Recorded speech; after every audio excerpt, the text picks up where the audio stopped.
The most common solution people try to solve a bottleneck operation. For example, they want to improve the productivity of a bottleneck activity, or they want to de-bottleneck the processes by adding more machines or by adding more people. This is the most common solution generally people come out with, right? Whenever I ask manager Magesh, he will say, sir, I don't, there is one particular activity which is a bottleneck activity, so you will always ask for more people.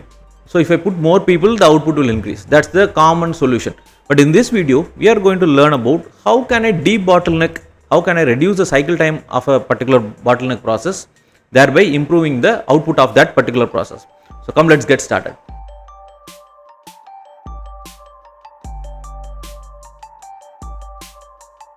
Hi there, this is Anand, your trusted lean manufacturing implementation partner. And bottleneck activities means those activities where the cycle time of those processes are higher than the takt time. Takt time is the rate of demand from the customer. That is, for example, if I have to produce a product every 50 seconds from a line, right, then that becomes a takt time. At every 50 seconds, there should be a product coming out of the line.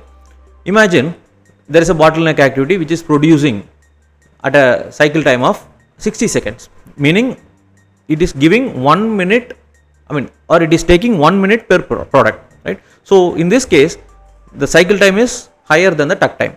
The takt time is 50 seconds, that is the customer demand, but this particular activity is giving output at the rate of 60 seconds.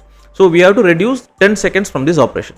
So this is the challenge. So generally what people do, they will do some additional overtime for this mission, or they will put extra manpower. This is what we are talking about. So now I am going to give you 3 steps to de-bottleneck this particular bottleneck activity. The first one is, are we producing to the current cycle time? That is, the current cycle time is 60 seconds. So when we observe the process, the operator is producing at a rate of 60 seconds. So if we take the output at the end of one shift, let us take 8-hour shift, 480 minutes. Even if we take 30 minutes for break and efficiency, you take 80-85% or something, let us take 420 should be the output. So out of 420 minutes, I should get 420 components. Currently, is this 420 numbers achieved or not? That's the first question you can ask. So are we producing to the existing cycle time? In many cases, even this will not be matching. I can produce 420 pieces, but today my output will be only 380 or 390. There is another 20 or 30 number shortage today. So the first stage is bring this productivity to 420 pieces. That is the existing cycle time. That is the first stage.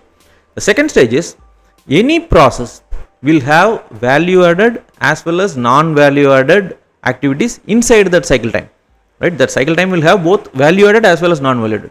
So what is a value added activity? Value added activity means when the tool actually touches the component. When there is a real change in the product, that's called as value added, right? So in a CNC machine, right? When the door is open, I am loading the component, then I am closing the door, then I am switching on, then the tool comes out from its home position, and then it comes and then touches the component, and then only the work happens, right? Till this time, it's a non-value adding activity.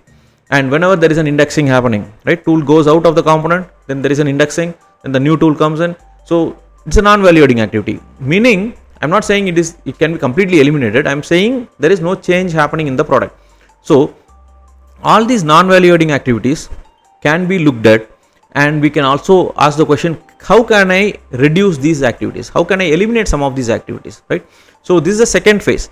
So the non-value adding activities inside this cycle time can be reduced.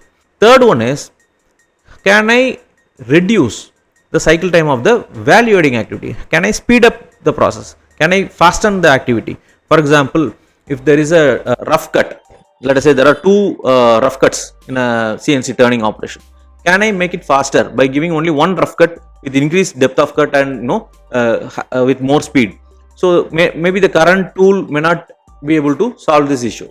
So can I buy a new tool and increase the speed, or can I increase the depth of cut? That is the question you can ask. So instead of 2 rough cuts, can I complete the activity in one rough cut? Meaning I can eliminate one activity.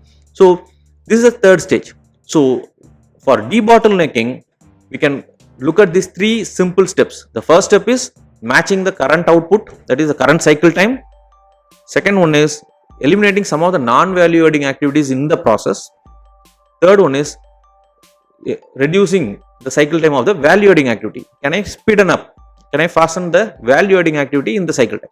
So these 3 steps will help you in reducing the cycle time of the bottleneck activities, thereby improving the productivity of the entire line.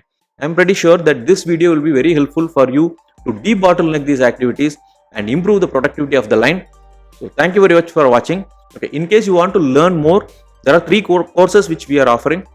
The first one is a free course. I have given the link of these courses in the description.